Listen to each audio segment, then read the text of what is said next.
Hi, this is CA Jyoti Deshwal and I welcome you all to another lecture of CA Final Audit Regular Batch. इस class में आपका बहुत बहुत स्वागत है और आज की इस क्लास में we are going to cover two very small standards I would say, that is essay number 600 and essay number 450. इस पर्टिकुलर क्लास के भी दो पार्ट होंगे. पार्ट नंबर 1 में we will be covering essay number 600 जो आपको अपने चैप्टर नंबर 3 में देखने को मिलेगा और part number 2 of this lecture we will be covering essay number 450 जो भी आपको चैप्टर नंबर 3 में देखने को मिलेगा और ये आपके चैप्टर का लास्ट स्टैंडर्ड होगा. हमारे पूरे चैप्टर का लास्ट स्टैंडर्ड नहीं, ये आपको अपने चैप्टर के लास्ट में देखने को मिलेगा. ठीक है, अगर मैं ऐसे नंबर 450 की बात करूं तो ये पर्टिकुलर स्टैंडर्ड आपको अपनी स्टडी मटेरियल में कहीं पे भी दिखाई नहीं देगा, बट आपके सिलेबस का हिस्सा है क्योंकि इंस्टीट्यूट का जो सिलेबस है उसने वहां पे भी इस पर्टिकुलर स्टैंडर्ड को मेंशन तो किया है पर बुक में इंक्लूड नहीं किया. ठीक है, हमारी बुक के अंदर ये स्टैंडर्ड है और क्योंकि आपके सिलेबस में स्टैंडर्ड है तो आपको इस स्टैंडर्ड को भी अच्छे से कवर करना है. So without wasting any time let's start with today's lecture, that is essay number, today's lecture का पार्ट नंबर 1 जो है आपका एसे नंबर 600. छोटा सा सिंपल सा प्यारा सा स्टैंडर्ड है, दिमाग पे लोड आएगा ही नहीं. ऐसे नंबर 300 भी इजी था बट थोड़ा सा लेंदी था क्योंकि उसके अंदर बहुत सारे टॉपिक है जो आपके याद करने वाले बनते हैं. लेकिन ऐसे नंबर 600 की अगर मैं बात करूं तो एक या दो ही क्वेश्चन है जो आपका याद करने वाला बनता है और छोटा सा स्टैंडर्ड है और इस स्टैंडर्ड को समझने में भी आपके दिमाग के ऊपर प्रेशर नहीं आएगा. क्यों? क्योंकि जब हमने ऐसे नंबर 299 सीखा वहां पे मैंने इस पर्टिकुलर स्टैंडर्ड का जो कोर कंसेप्ट है मैंने वहां पे डिस्कस किया था. अगर कोई बच्चा इस क्लास में ऐसा है जो साथ साथ में रिवाइज कर रहा है तो उसको ये चीज अभी इसी मोमेंट पे याद आ गई होगी कि जब हमने ऐसे नंबर 299 सीखा और वहां पे जब हम ऐसे नंबर 299 के स्कोप की बात कर रहे थे कि ऐसे नंबर 299 अपने स्कोप में किन सिचुएशंस को कवर करता है, तो वहां पे एक चीज हमने पढ़ी थी कि ऐसे नंबर 299 के स्कोप में क्या नहीं आता और क्या नहीं आता में क्या था, ऐसे नंबर 600 की एक सिचुएशन थी. मतलब जो चीज ऐसे नंबर 600 कवर करता है वो ऐसे नंबर 299 में नहीं आती. ठीक है, अगर अभी भी आपको नहीं याद आया मैं दोबारा से आपको सिचुएशन समझाती हूं. आपको ध्यान से सिचुएशन को समझना है, आप उन बातों को सुनना जो मैं आपको सुनाऊंगी, वही बातें आपको अपने स्टैंडर्ड के अंदर देखने को मिलेगी. राइट, ऐसे नंबर 600 किसकी बात करता है सर? ये बात करता है using the work of other auditor, using the work of other auditor. Right, ऐसे number 600 using the work of other auditor. Other auditor है क्या? ये स्टैंडर्ड किस सिचुएशन में अप्लाई होगा? इस स्टैंडर्ड के अंदर जो भी बातें लिखी हुई हैं उन बातों की रिक्वायरमेंट के साथ कंप्लाई करने की रिस्पॉन्सिबिलिटी किसकी होगी, ये समझने से पहले आप इस सिचुएशन को समझो. क्या आपके पास एक कंपनी आई है, कंपनी का नाम है रिलायंस लिमिटेड. क्या नाम है? रिलायंस लिमिटेड. रिलायंस लिमिटेड आपके पास आई और उसने बोला मेरी कंपनी की फाइनेंशियल स्टेटमेंट्स की ऑडिट कर दो ना. तो आपने बोला बहुत अच्छी बात है, हम आपकी कंपनी की फाइनेंशियल स्टेटमेंट की ऑडिट बिल्कुल कर देंगे. अभी तक हमने कुछ स्टैंडर्ड सीख लिए हैं और हमें थोड़ी बहुत ऑडिट करनी आती है तो हम अग्री करते हैं कि हम आपकी एंटिटी की फाइनेंशियल स्टेटमेंट की चेकिंग कर देंगे. ठीक है, आपने हामी भर दी. रिलायंस कंपनी ने बोला एक बात तो हम भूल ही गए आपको बताना. आपने बोला क्या? कि मेरी सब्सिडी है एक. ठीक है, इसके साथ साथ मेरी एक एसोसिएट कंपनी भी है. ओके, और मेरी एक जेवी भी है. अच्छा, तो आपने बोला तो क्या इन सबसे की, इस एसोसिएट कंपनी की, इस जेवी कंपनी की जो फाइनेंशियल स्टेटमेंट्स है उनकी ऑडिट भी क्या मुझे ही करनी है? बीइंग एन ऑडिटर आपने अपने स्कोप को समझने की कोशिश करी. आपने ये जानना चाहा कि आपकी ऑडिट के कवरेज में, जो मैंने आपको अभी अभी ऐसे नंबर 300 हमने वहां पे सीखा, हमने क्या सीखा कि जब आपका ऑडिटर अपनी स्ट्रेटजी बनाता है, अपने स्कोप, टाइमिंग, डायरेक्शन को डिसाइड करता है, पर्टिकुलरली जब वो अपने स्कोप डिसाइड करता है, वो अपनी कैरेक्टरिस्टिक्स ऑफ एंगेजमेंट को समझता है. वहां पे एक ये पॉइंट था ना कि आपका ऑडिटर ये भी देखता है कि उसकी, आपकी एंटिटी की कितनी सब्सी है, कितनी जेवी है, कितनी एसोसिएट है, मतलब इन शॉर्ट उस एंटिटी के कितने कंपोनेंट है और क्या उन कंपोनेंट की ऑडिट भी आपको ही करनी है. ठीक है, तो ऑडिटर ने एक बहुत ही रेलिवेंट सा क्वेश्चन पूछा रिलायंस कंपनी से कि क्या ये जो सबसी है, ये जो एसोसिएट कंपनी है, ये जो जेवी है, क्या इनकी फाइनेंशियल स्टेटमेंट्स की ऑडिट भी मुझे ही करनी है क्या? तो रिलायंस कंपनी ने बोला पागल हो क्या, हमारे पास इस सबसी का एक ऑडिटर पहले से है, उसका नाम क्या है, XYZ एंड कंपनी। अच्छा, रिलायंस कंपनी ने बोला हमारा ये जो दूसरा कंपोनेंट है, एसोसिएट कंपनी है, इसका भी एक पहले से ऑडिटर है, ABC एंड कंपनी। ऐसे ही आपकी जेवी का भी एक ऑडिटर है, PQR एंड कंपनी। ठीक है, ये आपकी सबसी, एसोसिएट, जेवी, इन तीनों को मिला के क्या बोला जाता है, कंपोनेंट्स। क्या बोला जाता है, कंपोनेंट्स। तो आपकी रिलायंस कंपनी ने जवाब दिया नहीं नहीं, हमारी जो सबसी है, एसोसिएट कंपनी है, जेवी है, इनके पहले से ऑडिटर हैं, तो आपको इनकी फाइनेंशियल स्टेटमेंट्स की चेकिंग नहीं करनी। तो जैसे ही आपको ये बात पता लगी, आपको थोड़ी सी हंसी आई, आपने रिलायंस कंपनी को बोला अच्छा, तो मतलब आपकी ये जो सबसी है, जेवी है, ये एसोसिएट कंपनी है, इनकी जो फाइनेंशियल स्टेटमेंट्स है, मतलब जो इनकी स्टैंड अलोन फाइनेंशियल स्टेटमेंट है, ये उस फाइनेंशियल स्टेटमेंट के अंदर मर्ज होती होंगी जिस फाइनेंशियल स्टेटमेंट्स की ऑडिट के लिए तो मुझे हायर करने आए हो। तो रिलायंस कंपनी ने बोला ऑब्वियसली मैं अपनी कंसोलिडेटेड फाइनेंशियल स्टेटमेंट बनाता हूं, और अगर मैं अपने इंडेस और एएस की प्रोविजन को देखूं तो ऑब्वियसली मुझे अपनी सबसी की भी कंसोलिडेशन करनी पड़ती है, एसोसिएट कंपनी की भी कंसोलिडेशन करनी पड़ती है, और जेवी की भी कंसोलिडेशन करनी पड़ती है। तो अब ऑडिटर ने रिलायंस कंपनी को कुछ समझाने की कोशिश करी। क्या? उसने बोला कि मैं अग्री करता हूं कि आपकी कंपोनेंट के ऑडिटर्स अलग अलग हैं, लेकिन फिर भी मेरी कुछ रिस्पॉन्सिबिलिटी बनती है आपकी इस सबसी, इस एसोसिएट और इस जेवी, इन शॉर्ट जो आपके कंपोनेंट की स्टैंड अलोन फाइनेंशियल स्टेटमेंट उस एंटिटी की फाइनेंशियल स्टेटमेंट के अंदर मर्ज हो रही है, जिस एंटिटी की फाइनेंशियल स्टेटमेंट की ऑडिट मुझे करनी है। तो आपने बोला क्या रिस्पॉन्सिबिलिटी बनती है? तो ऑडिटर ने बोला देखो, अब जो आपकी कंसोलिडेटेड फाइनेंशियल स्टेटमेंट होगी, मतलब जो आपका कंसोलिडेटेड P&L होगा, उसके अंदर जो भी आप एक्सपेंसेस दिखा रहे होगे, क्या सिर्फ आप अपने एक्सपेंसेस दिखाओगे कि यहां पे आप सबसे 1 अपने, और जो आपकी सबसे 2 है, इस पर्टिकुलर एग्जांपल में आपकी एसोसिएट कंपनी है, जेवी कंपनी है, इनके भी ऐड करके जो फिगर आएगी वो दिखाओगे? आपने बोला कंसोलिडेशन का मतलब ही यही होता है कि हम line by line item add करते हैं। ठीक है, तो उसने बोला, आपकी ऑडिटर ने रिलायंस को बोला कि आपको हम एक बार अपना ऑब्जेक्टिव बता देते हैं एज पर ऐसे नंबर 200।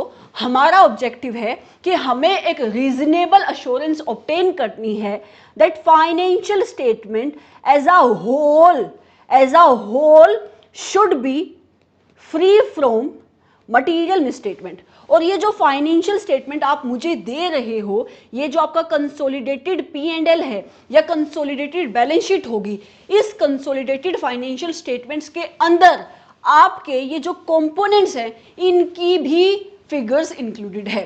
तो बीइंग एन ऑडिटर, अगर मैं अपने ऐसे नंबर 200 ने मुझे मेरे ऊपर जो ओवरऑल ऑब्जेक्टिव सेट किया है ऑडिट को करने का, उसको कंसिडर करूं, तो मुझे इन पर्टिकुलर एंटिटी की फाइनेंशियल स्टेटमेंट्स जो फिगर्स आ रही हैं उसके ऊपर भी कंफर्ट लेना पड़ेगा। क्योंकि बीइंग एन ऑडिटर मेरा ऑब्जेक्टिव क्या है कि मुझे एक रीजनेबल अश्योरेंस ऑब्टेन करनी है that financial statement as a whole should be free from material misstatement, whether from error और फ्रॉम फ्रॉड। ठीक है, तो आपकी अब रिलायंस कंपनी को ये बात समझ में आई कि अच्छा, तो भले ही वो आपको अपना CFS का ऑडिटर अपॉइंट कर रहे हैं, उस कंसोलिडेटेड फाइनेंशियल स्टेटमेंट के अंदर आपकी उन सबसे उस एसोसिएट कंपनी जेवी की फाइनेंशियल स्टेटमेंट्स भी इंक्लूडेड हैं जिनकी ऑडिट कंपनी का ऑडिटर नहीं कर रहा। कंपनी का ऑडिटर कौन? मतलब आप नहीं कर रहे, बल्कि कोई और कर रहा है, जिसको आप कहते हो आपके कंपोनेंट के ऑडिटर। ठीक है, तो अब रिलायंस कंपनी ने बोला आप क्या कहना चाहते हो ये बताओ, आप ये चाहते हो कि आप दोबारा से इनकी स्टैंड अलोन फाइनेंशियल स्टेटमेंट की चेकिंग करो? तो आपने बोला नहीं, आपने मतलब कंपनी के ऑडिटर ने बोला नहीं, कहते हम पागल नहीं हैं, जो काम ऑलरेडी इनके रिस्पेक्टिव ऑडिटर कर चुके हैं हम उस काम को दोबारा से करें। क्योंकि अगर हम उनके काम को दोबारा से करेंगे तो इन अ वे हम मल्टीपल ऑडिट्स कर रहे होंगे। तो आपके ऑडिटर ने बोला, इस पर्टिकुलर ऑडिटर ने मतलब आपने बोला कि हमने एसए नंबर 600 पढ़ा हुआ है जो बात करता है using the work of other auditor, using the work of other auditor. अब रिलायंस कंपनी की मैनेजमेंट का और दिमाग खराब हो गया, कहता अभी तो आप कंपोनेंट ऑडिटर्स की बात कर रहे हो, अभी आप बात कर रहे हो अदर ऑडिटर की। तो आपने बोला सुनो मैनेजमेंट सुनो, ये जो यहां पे कंपोनेंट के ऑडिटर्स हैं, इसी कंपोनेंट के ऑडिटर्स को एसए नंबर 600 ने नाम दिया है अदर ऑडिटर्स का। किसका? अदर ऑडिटर्स का। और जो आपकी कंपनी का ऑडिटर है, मतलब आप जिसके पास रिलायंस की मैनेजमेंट आई है कि मेरी सीएफएस की ऑडिट कर दो, आप कौन हो? आप हो प्रिंसिपल ऑडिटर। प्रिंसिपल ऑडिटर, तो आपको नाम क्या दिया गया है? प्रिंसिपल ऑडिटर का। ठीक है, तो मतलब स्टैंडर्ड कहता है कि एक ऐसी एंटिटी जिस एंटिटी की सबसी हैं, जेवी हैं, एसोसिएट्स हैं, इन शॉर्ट कंपोनेंट्स है, और उन कंपोनेंट्स की फाइनेंशियल स्टेटमेंट की ऑडिट आप नहीं कर रहे, मतलब कंपनी का ऑडिटर नहीं कर रहा बल्कि कोई और ऑडिट फर्म कर रही है, उस केस में ये जो प्रिंसिपल ऑडिटर है ये चाहे तो यूज कर सकता है work of the other auditors, मतलब इन कंपोनेंट के ऑडिटर्स का काम ये यूज कर सकता है। इसको दोबारा से ऑडिट करने की जरूरत नहीं है। सिचुएशन समझ में आई? अब मैंने क्या बोला था जब एसए नंबर 299 आपको पढ़ाया था कि 299 में कौन सी सिचुएशन कवर थी कि same set of financial statement के ऊपर मल्टीपल ऑडिटर्स ऑडिट कर रहे हैं, तब लगेगा एसए नंबर 299। और यहाँ पे भी मल्टीपल ऑडिटर्स हैं, बट यहाँ पे जो आपका सब्जेक्ट मैटर है, सेट्स ऑफ फाइनेंशियल स्टेटमेंट्स हैं, वो भी मल्टीपल है। कैसे? जो आपका ये XYZN कंपनी है वो S1 की स्टैंड अलोन फाइनेंशियल स्टेटमेंट की ऑडिट कर रहा है, तो एक फाइनेंशियल स्टेटमेंट ये होगी। जो ABCN कंपनी है वो आपकी एसोसिएट की स्टैंड अलोन फाइनेंशियल स्टेटमेंट की ऑडिट कर रहा है, तो एक फाइनेंशियल स्टेटमेंट ये होगी। ऐसे ही आपकी अलग फाइनेंशियल स्टेटमेंट होगी। ठीक है, तो एसए नंबर 600 में भी मल्टीपल ऑडिटर्स होते हैं, लेकिन एसए नंबर 600 में जो मल्टीपल ऑडिटर्स ऑडिट कर रहे हैं वो सेम सब्जेक्ट मैटर के ऊपर नहीं कर रहे, वहां पे आपकी सेट ऑफ फाइनेंशियल स्टेटमेंट्स अलग अलग हैं। वेयर एज एसए नंबर 299 में भी आपके जॉइंट ऑडिटर्स इन्वॉल्व होते हैं, और वहां पे जो आपकी ऑडिट होती है वो same set of financial statement के ऊपर होती है।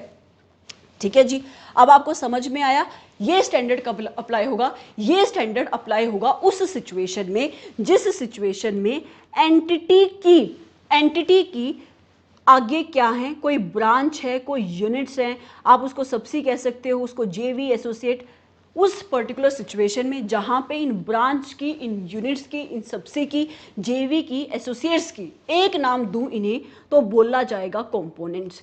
इनकी कंपोनेंट्स की ऑडिट ये जो एंटिटी का ऑडिटर है जिसको स्टैंडर्ड ने नाम क्या दिया?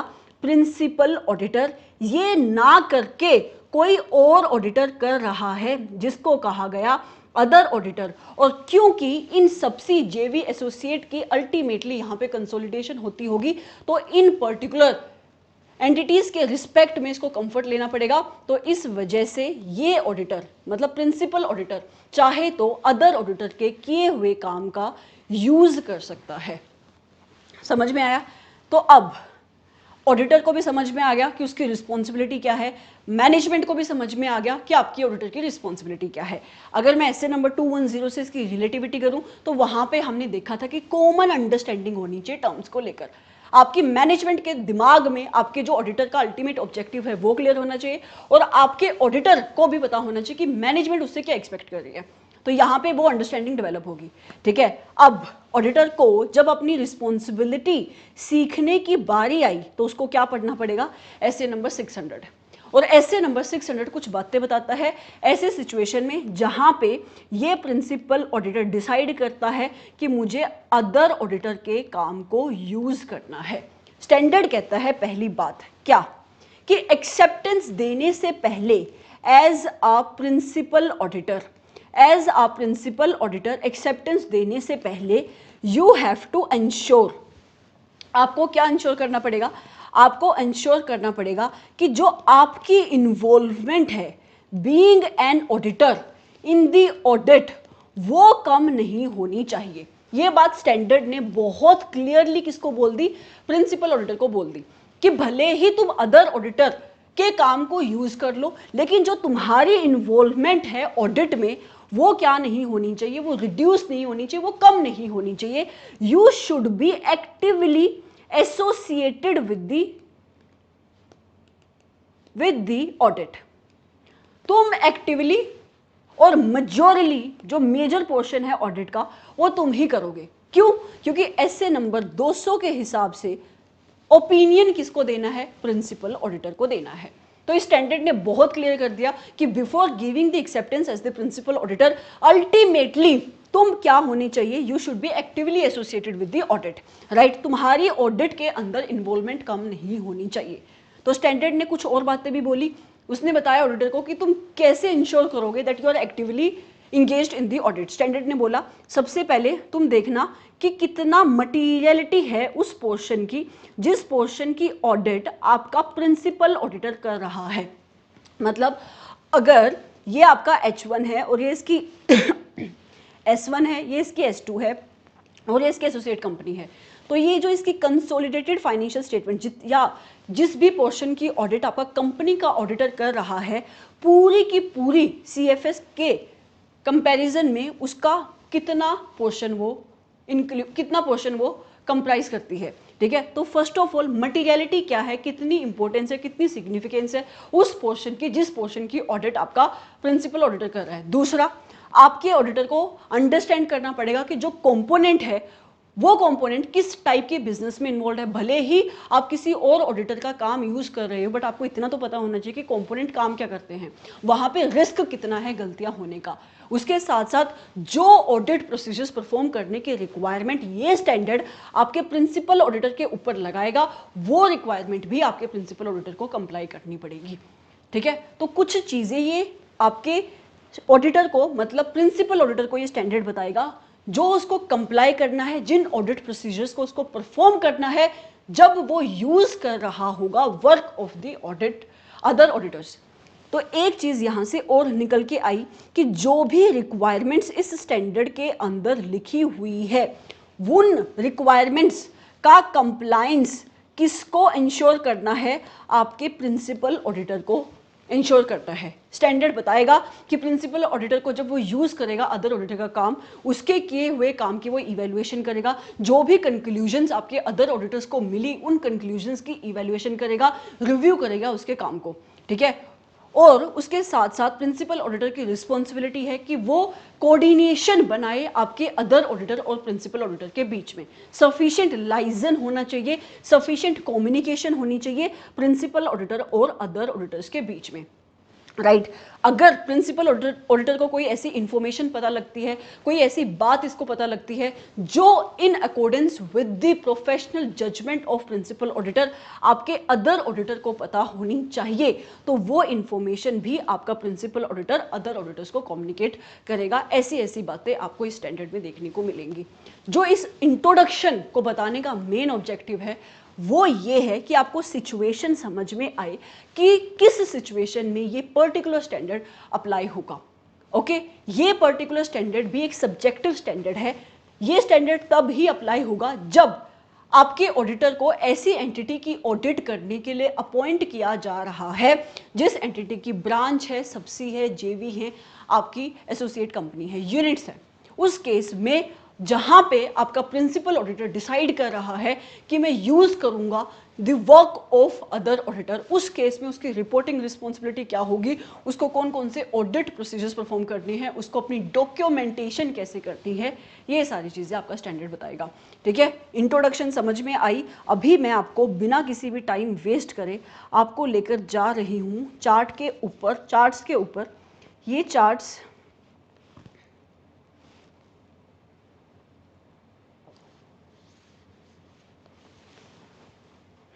ये रहे, ये चार्ट्स वैसे ओल्ड सिलेबस के हैं, ओल्ड सिलेबस के हैं, इस वजह से ये ऐसे हैं।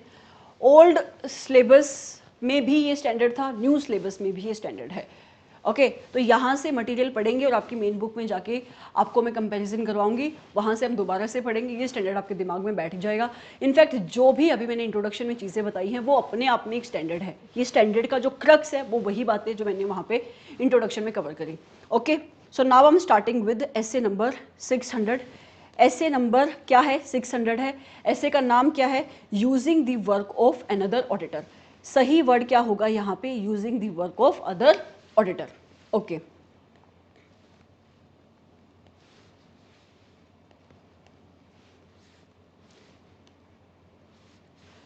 Using the work of another auditor, इसकी भी एक रेलिवेंस मैं बताती हूँ।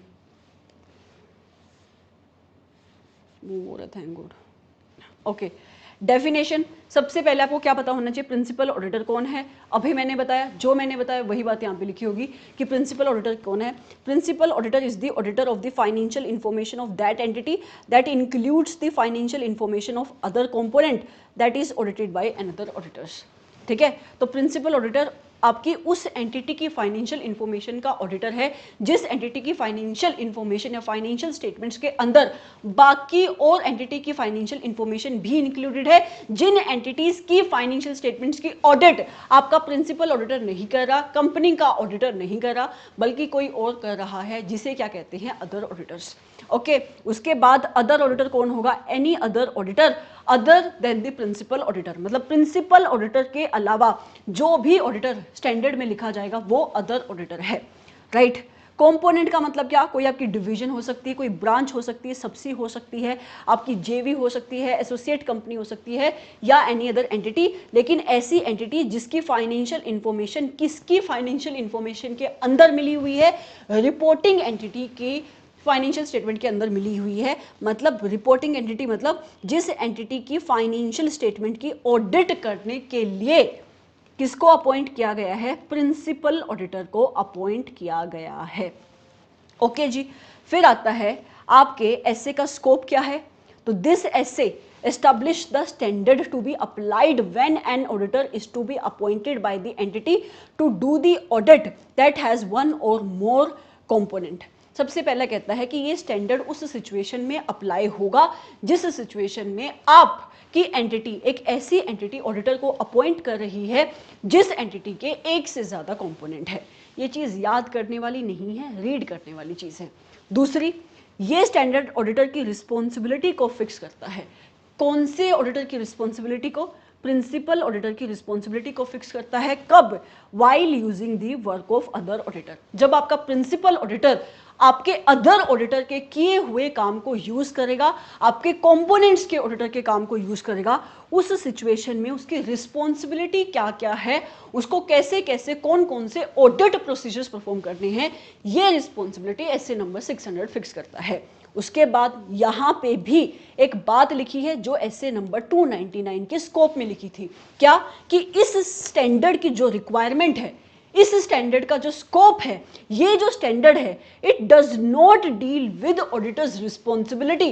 कहाँ पे? किस सिचुएशन में? जहां पे दो से ज्यादा ऑडिटर्स को अपॉइंट किया गया है, दो या दो से ज्यादा ऑडिटर्स को अपॉइंट किया जाता है for doing the audit of same financial information. यहाँ पे जो फाइनेंशियल स्टेटमेंट जहाँ पे सेम होती है, सब्जेक्ट मैटर सेम होता है, और उस सब्जेक्ट मैटर के ऊपर ऑडिट करने के लिए एक से ज्यादा ऑडिटर को अपॉइंट किया जाता है, वहां पे एसए नंबर 600 नहीं बल्कि एसए नंबर 299 अप्लाई होता है। बिल्कुल ऐसी ही उल्टी बात एसए नंबर 299 में लिखी थी कि वहां पे क्या सिचुएशन नहीं कवर होगी?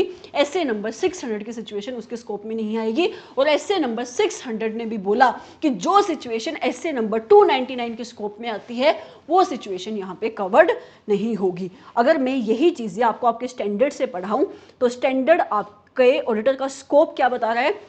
स्टैंडर्ड कहता है कि पर्पस ये है स्टैंडर्ड को लाने की, एसए नंबर 600 को लाने की, is to establish a standard to be applied in a situation, कि हम एक यूनिफॉर्मिटी प्रोवाइड कर सके, स्टैंडर्ड्स प्रोवाइड कर सके कि जब भी आपका ऑडिटर मतलब कौन? आपका प्रिंसिपल ऑडिटर रिपोर्टिंग करेगा किसके ऊपर? आपकी एक ऐसी एंटिटी की फाइनेंशियल इंफॉर्मेशन के ऊपर that uses the work of another auditor referred to herein as the other auditor. मतलब वो एक ऐसी एंटिटी की फाइनेंशियल इंफॉर्मेशन की ऑडिट कर रहा है जिस एंटिटी की फाइनेंशियल इंफॉर्मेशन के अंदर बाकी कंपोनेंट्स की फाइनेंशियल इंफॉर्मेशन भी इंक्लूडेड है, और ये कंपोनेंट ऐसे हैं जिनकी ऑडिट कंपनी का auditor that is principal auditor ना करके अदर ऑडिटर्स कर रहे हैं, राइट। उसके बाद कहता है this standard also discusses the responsibilities of the principal auditors in relation to his work of the other auditor. तो ये स्टैंडर्ड के स्कोप में क्या आता है, सबसे पहले स्टैंडर्ड सेट करता है कि कौन कौन से स्टैंडर्ड है, कैसे कैसे आपका प्रिंसिपल ऑडिटर आपके अदर ऑडिटर का काम यूज कर सकता है। दूसरा, ये स्टैंडर्ड आपके ऑडिटर की रिस्पॉन्सिबिलिटी सेट करता है कि जब प्रिंसिपल ऑडिटर अदर ऑडिटर्स का काम को यूज करेगा उस सिचुएशन में उसको किन चीजों का ध्यान में रखना है, उसको किन किन रिस्पॉन्सिबिलिटीज के साथ कंप्लायंस करना है, कौन कौन से ऑडिट प्रोसीजर्स परफॉर्म करने हैं। तीसरी बात, ये आपकी सेम बात है जो एसए नंबर 299 में लिखी थी। क्या? This standard does not deal with those instances.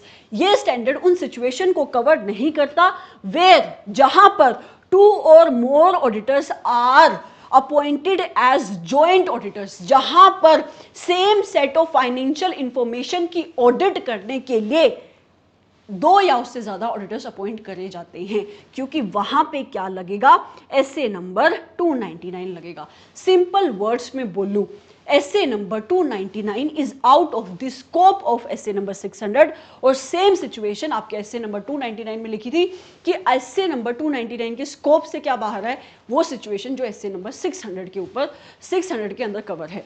Exam के पर्सपेक्टिव से बोलूं तो ये आपको याद करना है, आपको मतलब पता होना चाहिए, याद इसमें आपको रीड करना है, आपको मतलब पता होना चाहिए, याद एज सच करने की जरूरत नहीं है।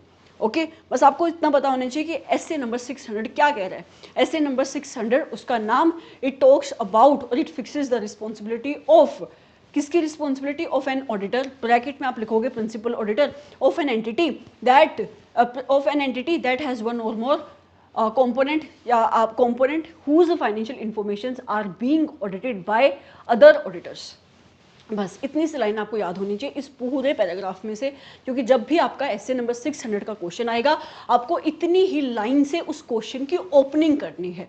ओके फिर आई डेफिनेशन। डेफिनेशन तुम सेल्फ पढ़ सकते हो, अभी मैंने बताया प्रिंसिपल ऑडिटर किसे कहा जाएगा, फिर से बता देती हूँ, एक ऐसी एंटिटी के ऑडिटर को जिस एंटिटी की फाइनेंशियल इंफॉर्मेशन के अंदर और एंटिटीज की फाइनेंशियल इंफॉर्मेशन इंक्लूडेड है, और ये एंटिटी ऐसी है जिस एंटिटी के ऑडिटर आप हो मतलब जिस ऑडिटर को इस रिक्वायरमेंट, इस स्टैंडर्ड की रिक्वायरमेंट के साथ कंप्लाई करना है। एक ऐसा ऑडिटर जो अदर ऑडिटर के काम को यूज कर रहा है उसे कहा जाता है प्रिंसिपल ऑडिटर। अदर ऑडिटर कौन? एक ऐसी एंटिटी जिसकी सब्सी है, जेवी है, ब्रांच है, यूनिट्स है, और जो उन जेवी सब्सी की ऑडिट कर रहा है उसे कहा जाएगा अदर ऑडिटर्स। कंपोनेंट किसे कहा जाएगा? कोई भी डिवीजन, कोई भी ब्रांच, कोई भी सब्सी, कोई भी जेवी, कोई भी एसोसिएट कंपनी। इनका भी तुम्हें क्या पता होना चाहिए, मतलब पता होना चाहिए, तो ये भी आपको रीड करनी है। ओके पर्पस क्या है एसए नंबर 600 की, ये आप लर्न कर सकते हो। आप इस लाइन को लर्न कर लो, प्लस ऑडिटर की रिस्पॉन्सिबिलिटी फिक्स करता है, इस लाइन को याद कर लो। दो लाइन आपको याद होनी चाहिए, वो भी जब भी इस पर्टिकुलर स्टैंडर्ड से क्वेश्चन आएगा उसकी ओपनिंग लाइन ये बनेगी। ओके तो स्टैंडर्ड कहता है this standard establishes this standards to be applied in a situation जहां पे प्रिंसिपल ऑडिटर क्या करेगा, यूज करेगा work of other auditor in respect of the financial information of one or more component, जिसकी financial information कहाँ पे included है, आपकी एंटिटी की फाइनेंशियल इंफॉर्मेशन के अंदर इंक्लूडेड है। एंटिटी की फाइनेंशियल इंफॉर्मेशन मतलब एक ऐसी एंटिटी जिसकी ऑडिट आपके प्रिंसिपल ऑडिटर को करनी है, ऐसे ऑडिटर को करनी है किसको, जिसके ऊपर इस स्टैंडर्ड की रिक्वायरमेंट एप्लीकेबल होती हैं। आपके दिमाग में क्लियर है कि प्रिंसिपल ऑडिटर कौन है, अदर ऑडिटर कौन है, कंपोनेंट किसे कहा जाता है, पर्पस क्या है स्टैंडर्ड की, और इस स्टैंडर्ड की जो भी रिक्वायरमेंट्स है वो प्रिंसिपल ऑडिटर को कंप्लाई करनी है, एक ऐसी एंटिटी के ऑडिटर को कंप्लाई करनी है जिस एंटिटी की फाइनेंशियल इंफॉर्मेशन के अंदर और एंटिटीज की फाइनेंशियल इंफॉर्मेशन इंक्लूडेड है। और आपका जो प्रिंसिपल ऑडिटर है, क्योंकि उसका अल्टीमेट ऑब्जेक्टिव ये है कि उसको रीजनेबल एश्योरेंस लेनी है that financial statements as a whole, और उस एज अ होल के अंदर आपकी इन कंपोनेंट्स की इंफॉर्मेशन भी है, तो उस सिचुएशन में आपका प्रिंसिपल ऑडिटर खुद से काम ना करके इन कंपोनेंट्स के ऑडिटर्स के काम को यूज करेगा, तब ये स्टैंडर्ड आपके प्रिंसिपल ऑडिटर के ऊपर कुछ रिस्पॉन्सिबिलिटी को फिक्स करेगा। समझ में आया?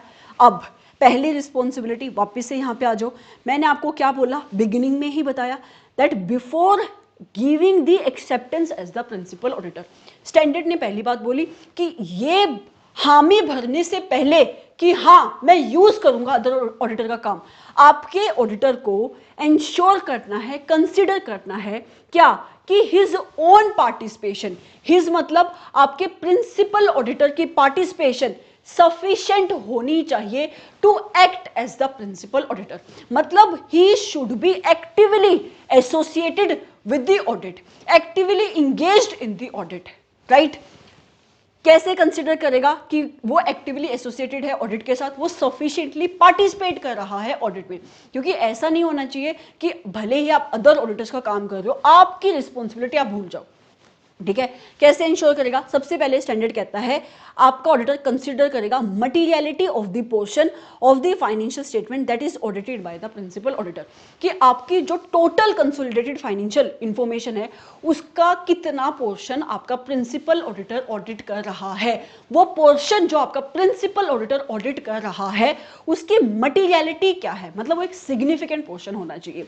दूसरा, आपका ऑडिटर ये भी अंडरस्टैंड करेगा, क्या आपका ऑडिटर कंसीडर करेगा कि जो आपकी एंटिटी की कंपोनेंट्स हैं उनकी कितनी नॉलेज है आपके प्रिंसिपल ऑडिटर को, राइट। उसके साथ साथ risk of material misstatement कितना है आपके कंपोनेंट की फाइनेंशियल स्टेटमेंट्स के अंदर, क्योंकि जितना ज्यादा रिस्क होगा उतना ज्यादा प्रिंसिपल ऑडिटर खुद से काम करना चाहेगा, ओके। उसके बाद ये भी कंसीडर करेगा प्रिंसिपल ऑडिटर कि क्या उसको कोई एडिशनल प्रोसीजर जो आपका स्टैंडर्ड परफॉर्म करने को बोलता है एसए नंबर 600 किसको, प्रिंसिपल ऑडिटर को, वो परफॉर्म कर रहा है या नहीं, या कर पाएगा या नहीं, in order to ensure the active participation of the principal auditor in the audit, right. तो ये सारी चीजें आपका ऑडिटर कंसीडर करेगा। अगर मैं इस चीज को आके आपको पढ़ाऊं, सबसे पहली रिक्वायरमेंट आपके स्टैंडर्ड ने क्या लगाई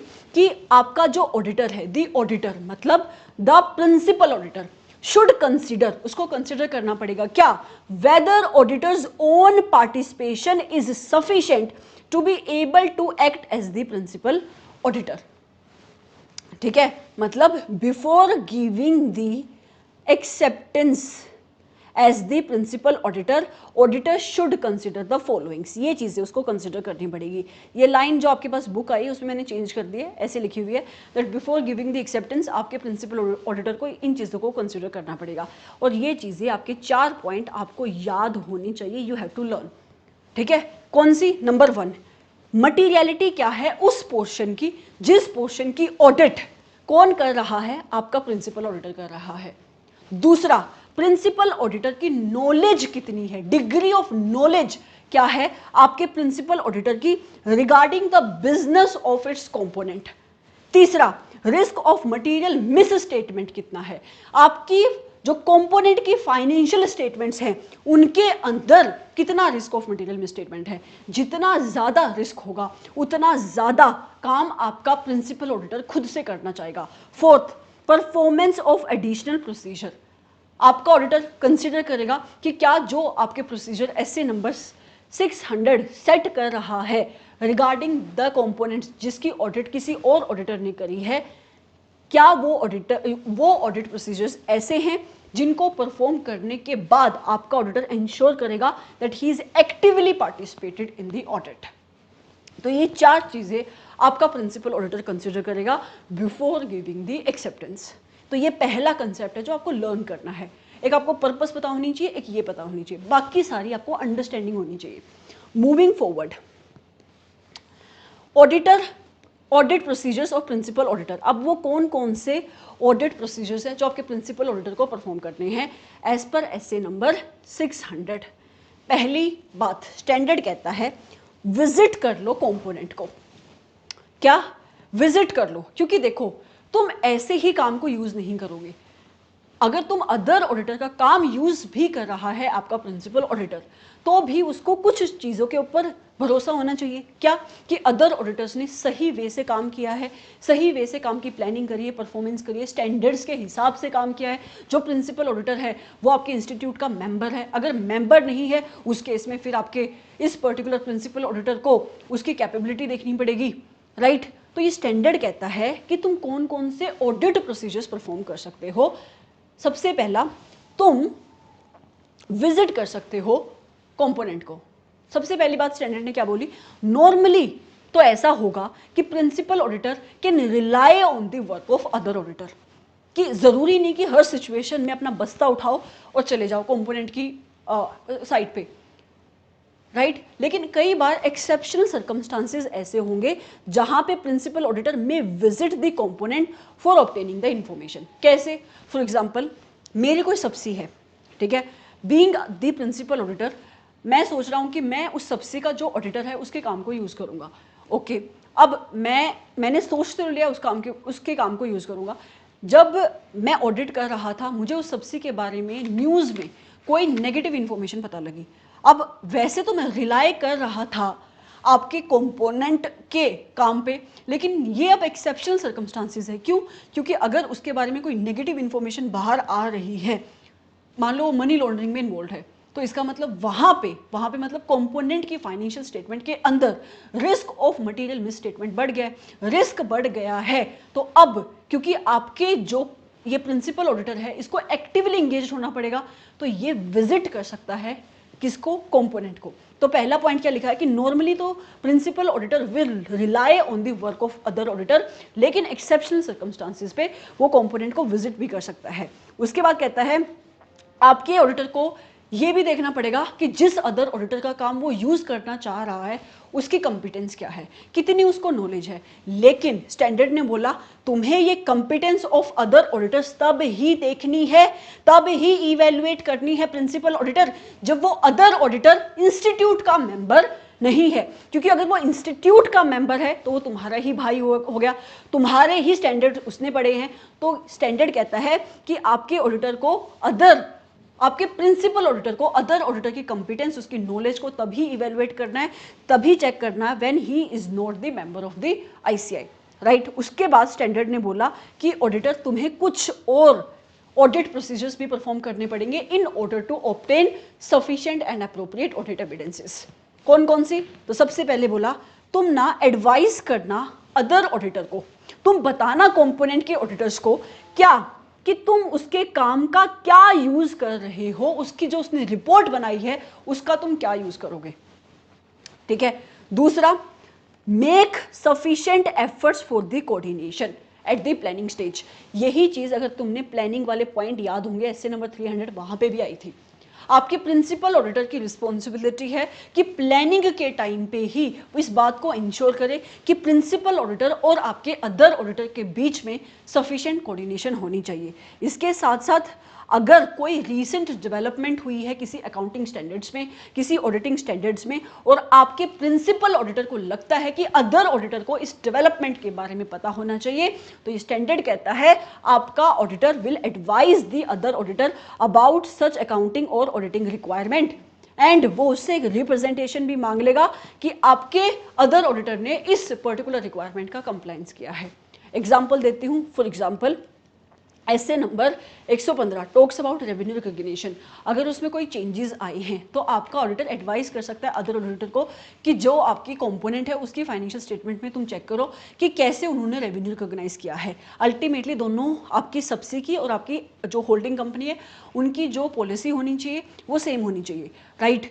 तो आपका ऑडिटर एडवाइस करेगा अदर ऑडिटर को, और उसको आपके अदर ऑडिटर से वो एक रिप्रेजेंटेशन भी ले लेगा, रिटर्न में लिख के ले लेगा कि आपके अदर ऑडिटर ने जो रिक्वायरमेंट के बारे में प्रिंसिपल ऑडिटर ने अदर ऑडिटर को बताया, उसने कंप्लाइंस किया है while doing the audit, right. उसके बाद कहता है प्रिंसिपल ऑडिटर डिस्कस करेगा क्या, आपके अदर ऑडिटर के साथ कि उसने कौन कौन से ऑडिट प्रोसीजर्स परफॉर्म करे हैं जब उसने कंपोनेंट की ऑडिट करी, क्योंकि वो उसके काम के ऊपर भरोसा रख रहा है ना, तो वो पूछेगा कि तूने कौन कौन से ऑडिट प्रोसीजर्स परफॉर्म करे, उनकी कंक्लूजन क्या थी, एंड वो ऑब्टेन कर सकता है एक समरी उससे, मतलब हर एक ऑडिट प्रोसीजर्स ना देखे, एक समरी ले ले और उस समरी को वो रिव्यू करेगा और वो ये इवेलुएट करेगा कि अल्टीमेट कंक्लूजन क्या थी जो आपके अदर ऑडिटर्स को मिली, राइट। उसके साथ साथ आपका प्रिंसिपल ऑडिटर ये डिटरमाइन कर सकता है दैट, हाँ ये एक एक्सेप्शनल सर्कमस्टांसिस है क्या, कि कई बार आपका प्रिंसिपल ऑडिटर ये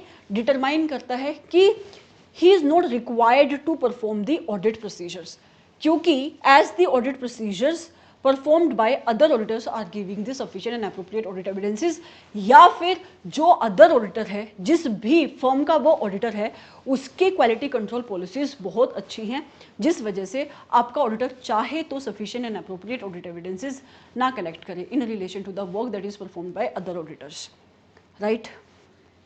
उसके साथ साथ आपका ऑडिटर कंसीडर करेगा सिग्निफिकेंट फाइंडिंग्स क्या है अदर ऑडिटर्स की, उसने जो भी आपके अदर ऑडिटर्स ने आपके कंपोनेंट के ऊपर ऑडिट प्रोसीजर्स परफॉर्म करे, उससे उनको क्या क्या फाइंडिंग्स मिली और उन फाइंडिंग्स में से भी सिग्निफिकेंट फाइंडिंग्स क्या हैं। सिग्निफिकेंट फाइंडिंग्स हमने पहले भी पढ़ी हैं, जिन मैटर्स के रिलेशन में वो फाइंडिंग्स जो अल्टीमेटली आपके ओपिनियन को अफेक्ट कर सकती हैं, और those are relevant in the professional judgement of your auditor, right. Significant findings में आपकी सिग्निफिकेंट डिफिकल्टी भी आती है। अगर मैं इस चीज़ को आके आपको यहाँ से पढ़ाऊँ तो यही बातें यहाँ पे लिखी है कि प्रिंसिपल ऑडिटर को क्या क्या काम करने हैं, प्रिंसिपल ऑडिटर का क्या क्या प्रोसीजर है। सबसे पहले वो विजिट करेगा कंपोनेंट में, यही बात लिखी है कि नॉर्मली तो वो रिलाई कर सकता है, बट एक्सेप्शनल सर्कमस्टांसिस में he may be required to visit the component. क्या लिखा हुआ है, where another auditor has been appointed for the component, जहाँ पे किसी और ऑडिटर को अपॉइंट किया गया है being the auditor of the component, the principal auditor normally be entitled to rely upon the work of such auditor। वो कहता है कि normally तो वो rely कर लेगा unless there are special circumstances to make it essential for him to visit the component। अगर बहुत exceptional circumstances हैं तो उस केस में he may be required to visit the component or to examine the books of accounts and other records of the said documents। वो कहता है कि exceptional circumstances है तो वो जाके visit कर सकता है, आपके component की financial statement को, उसके books of accounts को, उसके financial records को check कर सकता है। otherwise जो भी काम आपके other auditors ने perform किया है उसके काम पे वो rely कर लेगा, प्रोवाइडेड दैट जो भी रिक्वायरमेंट्स आपका ये एसए नंबर 600 ऑडिटर के ऊपर लगाता है वो उसका कंप्लायंस इंश्योर कर रहा है, ठीक है। दूसरा, ऑडिट प्रोसीजर क्या परफॉर्म करने को बोला एसए नंबर 600 ने प्रिंसिपल ऑडिटर को, स्टैंडर्ड ने बोला कि आपके ऑडिटर को अदर ऑडिटर की प्रोफेशनल कंपिटेंस को भी कंसिडर करना पड़ेगा, उसकी नॉलेज को देखना पड़ेगा, लेकिन नॉलेज को तब ही देखना जब अदर ऑडिटर इंस्टीट्यूट का मेंबर नहीं है, ठीक है। तो स्टैंडर्ड कहता है कि when planning to use the work of another auditor, जब प्रिंसिपल ऑडिटर सोच रहा है कि उसको अदर ऑडिटर के काम को यूज करना है, then principal auditor should consider the professional competence of the other auditor. Principal auditor को अदर ऑडिटर की प्रोफेशनल कंपिटेंस, उसकी प्रोफेशनल नॉलेज को इवेलुएट करना पड़ेगा in context of the specific assignment if the other auditor, लेकिन कब if the other auditor is not the member of the ICAI. अगर वो सीए नहीं है, कोई और है, एग्जाम्पल सुनो, कोई और है का क्या मतलब, मान लो मेरी सब्सिडी इंडिया में नहीं है, मेरी सब्सिडी कहाँ है, यूएस में है, ठीक है, या किसी और कंट्री में है। अब यूएस में है तो सीपीए होगा, वहाँ पे सीए नहीं होगा, तुम्हारे इंस्टीट्यूट का मेंबर नहीं है वो बंदा, तो उस केस में इसकी नॉलेज को तुम्हें इवेलुएट करना पड़ेगा। समझ में आया। उसके बाद आपके ऑडिटर को कुछ प्रोसीजर्स भी परफॉर्म करने पड़ेंगे in order to obtain the sufficient and appropriate audit evidences. ये तीसरी रिक्वायरमेंट आपके स्टैंडर्ड ने लगाई। कौन कौन से, सबसे पहले वो कहता है कि जब आपका प्रिंसिपल ऑडिटर यूज करेगा work of another auditor, principal auditor को ये ऑडिट प्रोसीजर्स परफॉर्म करने पड़ेंगे। ये मतलब कौन से, नंबर 1 वो एडवाइस करेगा अदर ऑडिटर को of the use that is to be made of the other auditors work and report and make sufficient arrangement for the coordination. 2 बातें वहां पे थी, यही बातें यहाँ पे लिखी है। सबसे पहले वो बताएगा अदर ऑडिटर को कि मैं किस एरिया में तेरे काम को यूज कर रहा हूँ, तेरी रिपोर्ट को मैं कैसे यूज करूंगा, एंड वो इंश्योर करेगा कि सफिशिएंट कोऑर्डिनेशन होनी चाहिए आपके प्रिंसिपल ऑडिटर और अदर ऑडिटर के बीच में, और इस कोऑर्डिनेशन को, इस रिक्वायरमेंट को वो प्लानिंग के स्टेज पे ही कंसिडर करेगा। दूसरा, वो अदर ऑडिटर को एडवाइस भी करेगा किसके बारे में, कोई सिग्निफिकेंट अकाउंटिंग या फिर ऑडिटिंग, कोई रिपोर्टिंग रिक्वायरमेंट अगर है तो। ठीक है, मैंने एग्जांपल दिया अकाउंटिंग रिक्वायरमेंट का, SA number, sorry Ind AS number 115, right, और उससे वो रिप्रेजेंटेशन भी ले लेगा कि उसने इस रिक्वायरमेंट के साथ कंप्लाइंस किया है। तीसरा, प्रिंसिपल ऑडिटर माइट वो डिस्कस कर सकता है अदर ऑडिटर के साथ कि उसने कौन कौन से ऑडिट प्रोसीजर्स परफॉर्म करे हैं कंपोनेंट के ऊपर, और वो रिव्यू कर सकता है एक return summary of the other auditors procedure. मतलब वो अदर ऑडिटर को बोल सकता है कि मुझे एक समरी बना के दे दे, तूने क्या क्या काम किया है, मैं उसका रिव्यू कर लूंगा, एंड क्या उसकी फाइंडिंग्स थी, उसने जो ऑडिट प्रोसीजर परफॉर्म करे उसको क्या रिजल्ट मिले, उसकी फाइंडिंग, उसका रिव्यू कर लेगा, जो क्या हो सकती है विच में be in the form of a completed questionnaire और अ चेकलिस्ट। वो एक चेकलिस्ट की फॉर्म में भी हो सकती है, क्वेश्चनियर की फॉर्म में भी हो सकती है। मतलब आपका जो प्रिंसिपल ऑडिटर है क्वेश्चनियर सा बना के दे देगा कि क्या तूने परचेजेस की चेकिंग करी तो तूने इस प्रोसीजर को चेक किया क्या, कि आपके tenders are invited before making any purchases, yes और नो। तो ऐसे टाइप का क्वेश्चनर वो बना के दे देगा, तो अदर ऑडिटर उसमें फिल कर देगा कि हाँ मैंने ये ऑडिट प्रोसीजर परफॉर्म किया। जैसे कि इन्वेंट्री की चेकिंग जब तूने करी अपने कंपोनेंट्स की, क्या तूने फिजिकल वेरिफिकेशन करी, वो जवाब देगा येस और नो। इससे होगा क्या, उससे होगा ये कि आपके प्रिंसिपल ऑडिटर को कंफर्ट मिलेगा कि भाई अदर ऑडिटर ने सही वे से काम किया है, जो उसकी फाइंडिंग्स हैं वो sufficient and appropriate audit evidences दे रही है। क्योंकि आपको समझना पड़ेगा आपका प्रिंसिपल ऑडिटर खुद से काम नहीं कर रहा, वो अदर ऑडिटर के किए हुए काम का यूज कर रहा है। ठीक है, उसके बाद कहता है प्रिंसिपल ऑडिटर ये भी कंक्लूड कर सकता है, दिस इज इंपॉर्टेंट, इसको मार्क कर लो, क्या कि that it is not necessary to apply the procedure, कि जरूरी नहीं है कि मैं प्रोसीजर को अप्लाई करूं, इन जो ऊपर वाले ऑडिट प्रोसीजर्स हैं इनको अप्लाई करूं। क्यों, बिकॉज किस सिचुएशन में जरूरी नहीं है, एमसीक्यू में किसी भी वे से क्वेश्चन आ सकता है, किस सिचुएशन में जरूरी नहीं है, क्योंकि sufficient and appropriate audit evidences previously obtained that acceptable quality control policies and procedures are complied with in conduct of other auditors practice। वो कह रहा है कि पहले आपके इस प्रिंसिपल ऑडिटर के पास एविडेंसेस हैं किस चीज को लेकर, कि ये अदर ऑडिटर अपनी ऑडिट करते टाइम क्वालिटी कंट्रोल पॉलिसीज को, प्रोसीजर्स को अप्लाई करता है। मतलब इसकी फर्म की पॉलिसीज प्रोसीजर अल्टीमेटली ऑडिट में क्वालिटी को इंश्योर करने की रिक्वायरमेंट लगाती हैं। तो मतलब इसका मतलब क्या हुआ कि भाई अगर ऐसी बात है तो इसका मतलब इस अदर ऑडिटर ने काम को ढंग से किया है, क्वालिटी के साथ किया है, इसके काम के ऊपर भरोसा किया जा सकता है। क्योंकि ये सारी चीजें जो हम परफॉर्म कर रहे हैं इससे हमें क्या मिल रहा है, we are collecting the evidences that the work जो आपके अदर ऑडिटर ने किया है वो सही होना चाहिए। ओके, अब यहां से लेकर एक और चीज करो, क्या यहां से लेकर सफिशिएंट से लेकर यहां तक डॉक्यूमेंटेशन लिख लो। क्यों, एक बार लिखो, नीचे जाके मैं बताती हूँ क्यों लिखना है। यहाँ पे डॉक्यूमेंटेशन लिख लो ऐसे ब्रैकेट लगा के। ठीक है, यहां तक आपको समझ में आया, ये चीज आप काट दो। क्यों काट दो, क्योंकि अच्छा